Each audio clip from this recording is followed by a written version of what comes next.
السلام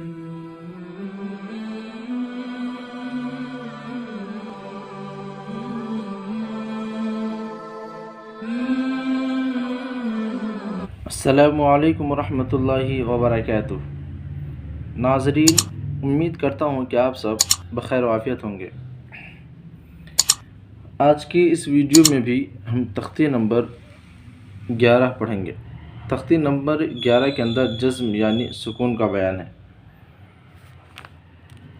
تختی نمبر 11 میں حروف قلقلہ کو بیان کیا گیا ہے۔ یہ قاعدہ ہے، اگر اس کو یاد کر لیں گے تو زیادہ بہتر رہے گا۔ حروف قلقلہ 5 ہیں: قاف، طا، با، جیم، دال، جن کا مجموعہ قطب و جدین ہے۔ جب ان پر جزم ہو تو ان کو پڑھتے وقت ان کے مخرج ٹکر کھا کر الگ ہو جاتے ہیں۔ ان کے علاوہ کسی جزم والے حرف میں قلقلہ نہ ہوگا، یعنی ان 5 حروف کے علاوہ اگر کسی دوسرے حرف پر جزم ہو تو اس کے اندر قلقلہ نہیں کریں گے۔ آج کا جو یہ سبق ہے، اس سبق میں کہیں تو قلقلہ ہوگا اور کہیں قلقلہ نہیں ہوگا۔ تو آئیے سبق شروع کرتے ہیں۔ بسم اللہ الرحمن الرحیم۔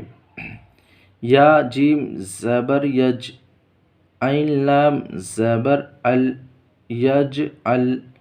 جیم پر قلقلہ تو ہوگا لیکن لام پر نہیں ہوگا۔ کیوں؟ اس لیے کہ جیم یہ حروف قلقلہ میں سے ہے اور لام حروف قلقلہ میں سے نہیں ہے۔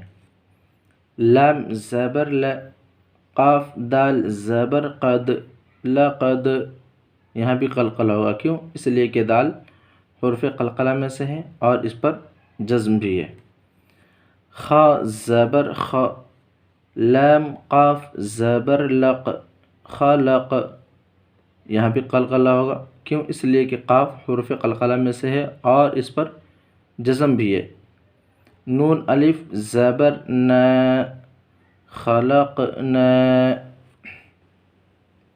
حمزہ طا زبر اط، عین زبر ا، اطع، میم زبر م، اطعم، نون الف زبر ن، اطعمنا، نون قاف زبر نق، یہاں بھی قلقلہ ہوگا اور یہاں بھی، کیونکہ طا یا حروف قلقلہ میں سے ہے اور اس پر جزم بھی ہے۔ نقع، اس کے اندر بھی قلقلہ ہوگا۔ با پیش بو، را واو پیش رو، برو۔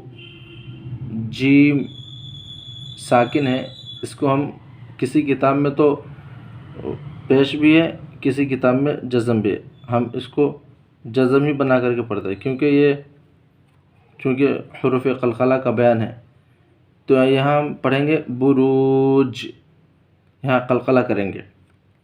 میم پیش مو، ح یا زیر حی، محی۔ اب طا ہے، اس پہ سکون ہے، یہاں پہ اس کو ملا کر کے پڑھیں گے محیط، طا ساکن، محیط۔ حمزہ ح زیر ای، دال زیر دی، اہدی، نون الف زبر نا، اہدنا۔